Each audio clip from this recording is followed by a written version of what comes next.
Well, we knew it wasn't the forecast for us, but you know, we need to learn how to sail in all conditions.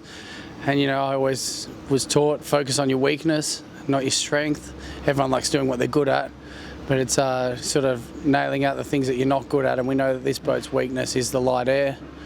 And so getting that out of the way early and doing it successfully and starting to learn how to sail it in the light air was good. We still have to make sure we can sail it in the heavy air too and do it justice in that.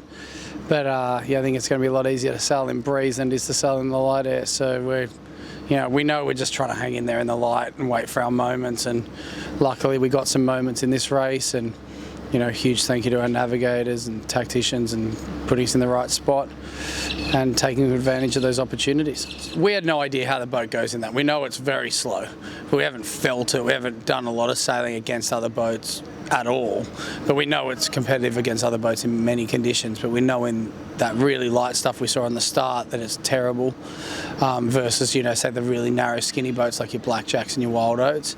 And they're obviously good crews as well.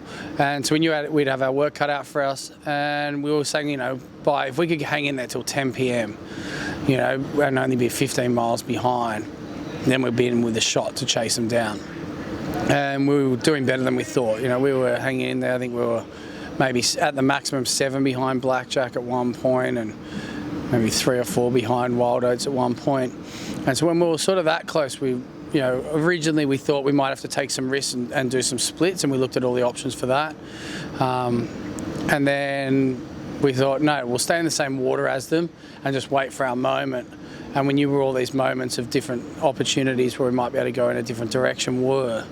And as we were racing, we were actually quite confident that if we went the same way, we'd have a pretty good race in our hands anyway, with the way that the wind was going to build. And we got to a point where our navigators backed themselves and just, I think, chatted amongst themselves, and Will Oxley had a plan to go offshore and get a bit of an eddy on the tide and the current, and we did that. It worked out really well. We got a big right-hander. I think the other guys sort of had lost the breeze. Everything that they predicted had sort of happened.